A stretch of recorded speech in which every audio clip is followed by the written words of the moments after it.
یا اس کا نام ہی ایسا رکھا ہوا ہے کہ ابو لولو فیروز مجوسی. وہ کہتے ہیں جی ایسا لگتا ہے کہ اس کا وہ جیسے اس کے نام کا پارٹ مجوسی ہے.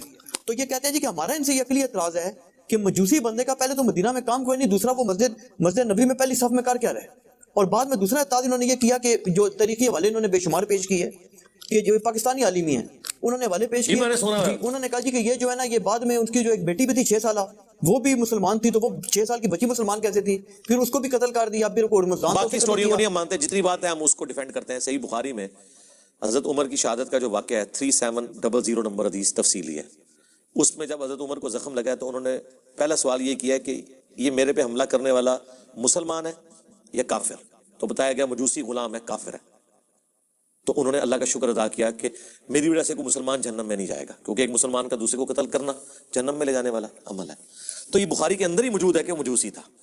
یہ اہل سنت نے خود سے نہیں گھڑا, یہ صحیح بخاری کے اندر موجود ہے, کیونکہ آپ بخاری سے قتل کا واقعہ بتا رہے ہیں تو بخاری میں یہ موجود ہے کہ مجوسی تھا. دوسرا آپ کا یہ سوال کہ مدینے میں غلام کیا کر رہے ہیں, تو اسی کے اوپر ہی تو حضرت عمر نے کہا تھا کہ میں نے منع کیا تھا کہ ان مجوسی غلاموں کو مدینے میں نہ لاؤ, اور آپ کو پتا ہے اس کے بعد پھر ان کو یہاں سے نکالا گیا جو کافر تھے, کیونکہ حضرت عمر کو خدشہ تھا کہ یہ پرشین امپائر کے گرنے کا بدلہ مجھ سے لیں گے. ظاہر ہے ان کے دلوں میں غم تھا, تو غلام آئے ہوئے تھے نا, غلام کے لیے مسلمان ہونا شرط نہیں ہے. ہم کوئی غلام ہیں, ہاں غلام کے لیے مسلمان ہونا شرط نہیں ہے. کافر بھی غلام تھے مسلمانوں کے, یہ وہ ہوتے تھے جو جنگوں کے دوران قیدی بنائے جاتے تھے, مسلمان انہیں غلام بناتے تھے, اور ان کی عورتیں جو جنگ لڑنے آتی تھی وہ مسلمانوں کی لونڈیاں ہوتی تھی, جو جنگ لڑنے آتی تھی, جو پیچھے علاقوں میں تھی وہ نہیں. یہ الگ سے ایک ٹاپک ہے, الجہاد فی الاسلام مولانا مودودی کی کتاب پڑھ لیں. تو وہ غلام جب مسلمان لے کے آتے تھے تو ان کو زبردستی کلمہ نہیں پڑھاتے تھے, خود اخلاق سے متاثر ہو جائیں الگ بات ہے, وہ کافر ہی ہوتے تھے. تو مدینے میں تھے, اس کے بعد پھر نکالے گئے اس واقعے کے بعد. اچھا, اب آپ نے جو یہ بات کی کہ ہاں مسجد میں نماز پڑھتا, مجھے بتائیں کوئی سی سی ٹی وی کیمرہ ہے مسجد کے اندر؟ فجر کا وقت ہے, مسجد میں کوئی نہیں لگی ہوئی, لائٹنگ بھی نہیں ہے. آج کے زمانے میں بھی آپ کسی گاؤں کی مسجد میں جہاں لائٹیں نہ ہو, آپ اس کو چھوڑ دیں کوئی جانور بھی مسجد میں لے جائیں تو پتہ نہیں چلے گا جب تک کہ کسی کو نظر نہ آ جائے. اور مجھے بتائیں فجر کی نماز میں ہزاروں کا مجمع, سینکڑوں نہیں ہزاروں کے مجمع میں آج بھی آپ کس جگہ گھسانا چاہتے ہیں؟ میں کسی پادری کو کسی مسلمانوں کی مسجد میں بھیج دیتا ہوں, تو آپ یہ کہیں گے پادری مسجد میں کیسے آ گیا؟ چھوڑ دیں. پچھلے دنوں یہ مجھے واسق بھائی نے بتایا, ایک اسرائیل کا صحافی سعودیہ میں مکے سے ہو کے چلا گیا, باہر جا کے انہوں نے دسیا کتنے قادیانی ہیں جو اپنے نام بدل کے اس ماڈرن دور میں حج اور عمرہ کر کے آ گئے.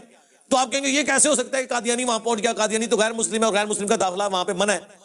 بھائی وہ دھوکے سے گیا ہے نا, اور اس ماڈرن دور میں اگر دھوکے سے مسجد میں کوئی جا سکتا ہے تو اس زمانے میں تو آپ جو مرضی کروا لیں مسجد کے اندر. یہ تو نہیں تھا کہ مسجد میں چیکنگ ہوتی تھی, پہلے بوتی دیکھی جاتی تھی, ہوں تو اندر جا. آج نہیں دیکھی جاتی. مجھے بتائیں آج کے اس دور میں کیا آپ کسی غیر مسلم کو, جس کا اولیاء سری سری روی شنکر کتنا خوبصورت ہے, جس نے وہ ذاکر نائک سے مناظرہ کیا ہے, جس نے مناظرہ نہیں دیکھا ہوا, یقین کریں اس کو کسی مزار پہ آپ پگڑی بنا کے بٹھا دیں, لوگ اس کے ہاتھ بھی چومیں گے, ہے ہندو ہے, پتہ ہی نہیں چلے گا. ہاں وہ سندور لگا کے بیٹھے گا تو شاید لوگ پہچان لیں, اس کے بغیر تو نہیں پہچانیں گے. تو یہ اعتراض ہی بالکل کتنی غیر علمی باتیں ہیں کہ ہمیں پتہ لگ گیا. اس طرح کے فضول اعتراضات کرتے ہیں. او جی علی بھائی نے کہا جناب آپ کے اوپر ایک دوست نے اور بھی بھیجا کہ ابو لولو ہے کہ ابو لولو, میں نے تو نام بھی پہلی دفعہ سنا ہے کہ ابو لولو. تو کیا وہ آپ, ہاں وہ نظر میں آپ کی نظر میں مومن تھا, اس کی کیا حیثیت ہے کہ بھائی اگر وہ رضی اللہ ہے, اس کی شان میں تو کوئی حدیث نہیں ہے, تو پھر اگر وہ رضی اللہ ہے یا پھر رحمت اللہ علیہ تو پھر یہ اس کی شان میں حدیث روایت ہیں, وہ کتاب غیر معروف غیر مشہور کتب میں اس کی روایت ہے.